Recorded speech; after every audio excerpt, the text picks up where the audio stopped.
6 डिसेंबर 1956 रोजी भारतरत्न डॉक्टर बाबासाहेब आंबेडकर यांचं महापरिनिर्वाण झालं। ते आपल्याला सोडून गेले, पण त्यांच्या विद्वत्तेचा जागर आजही तसाच आहे।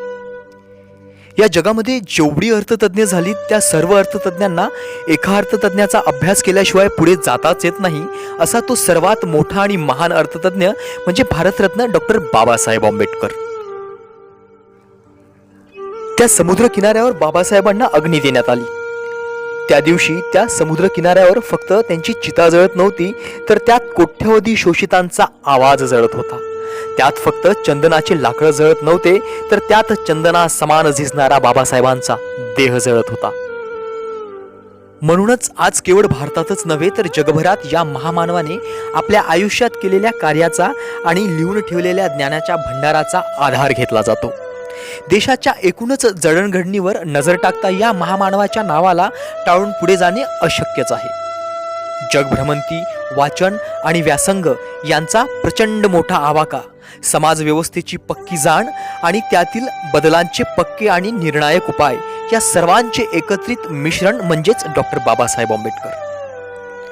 अभ्यासू, स्वाभिमानी, अनेक पदव्यांचा एकनिष्ठ साधक, लोकहित दक्ष, महानायक, न्यायाचा रक्षक, अन्यायाचा निर्भय शत्रू, मानवतेचा मित्र, बहुजनांचा भाग्यविधाता, स्त्रियांचा कैवारी, विघातक रूढींचा विध्वंसक, धुरंधर राजकारणी, भारतीय राज्यघटनेचे शिल्पकार डॉक्टर बाबासाहेब आंबेडकर यांनी आयुष्यभर ज्या पदव्या प्राप्त केल्या आहेत त्या पदव्यांकडे नजर टाकली तर डॉक्टर बाबासाहेब आंबेडकरांची प्रचंड जगमान्य विद्वत्ता लक्षात येते।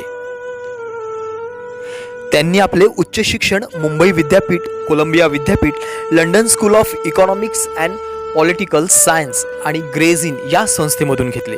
त्यांनी इसवी सन 1912 मध्ये एल्फिन्स्टन कॉलेज मुंबईमधून BA, 1915 मध्ये अमेरिकेतील कोलंबिया विद्यापीठामधून MA आणि 1917 मध्ये PhD, 1921 मध्ये London school of economics and political सायन्समधून MSc, 1922 मध्ये ग्रेझ इन लंडन येथून बार ॲट लॉ, 1923 मध्ये London school of economics and political सायन्समधून DSc, 1952 मध्ये कोलंबिया विद्यापीठातून LLD, 1953 मध्ये उस्मानिया विद्यापीठामधून डिलीट अशा एकापेक्षा एक श्रेष्ठ अशा पदव्या प्राप्त केल्या। वर्णवादी व्यवस्थेच्या नियमानुसार कनिष्ठ जातींना शिक्षण घेण्याचा अधिकार नव्हता, केवळ उच्च जातींच्याच लोकांचे शिक्षण क्षेत्रावर मक्तेदारी होती। त्यामुळे कनिष्ठ जातींच्या लोकांना शिक्षण घेण्याची बंदी असल्याने माणूस म्हणून नाकारून त्यांच्यातील क्षमता मारून टाकण्यात आली होती। शिक्षण नसल्यामुळे अस्पृश्य कनिष्ठ जातीची स्थिती गुलामापेक्षाही भयंकर झाली होती।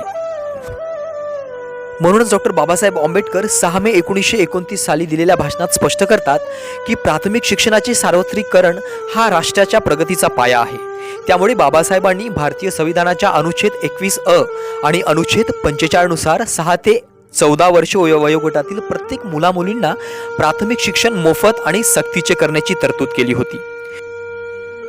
पुणे येथील भरलेल्या 11व्या अस्पृश्य विद्यार्थी संमेलनात केलेल्या भाषणात डॉक्टर बाबासाहेब आंबेडकर म्हणतात की मी आज जन्म विद्यार्थी आहे। पुढे बोलताना बाबासाहेब म्हणतात, विद्यार्थ्यांनो, नुसते शिक्षण घेऊ नका, तर पुढारलेल्या जातीपेक्षा सरस सिद्ध व्हाल असे शिक्षण घ्या।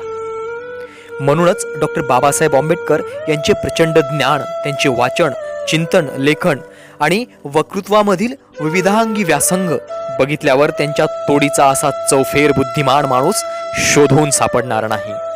अशा विद्वत्तेचा महामेरू, ज्ञानाच्या अथांग सागराला आपला हक्क मराठी न्यूज चॅनलचा मानाचा मुजरा। जय भीम, नमो बुद्धाय।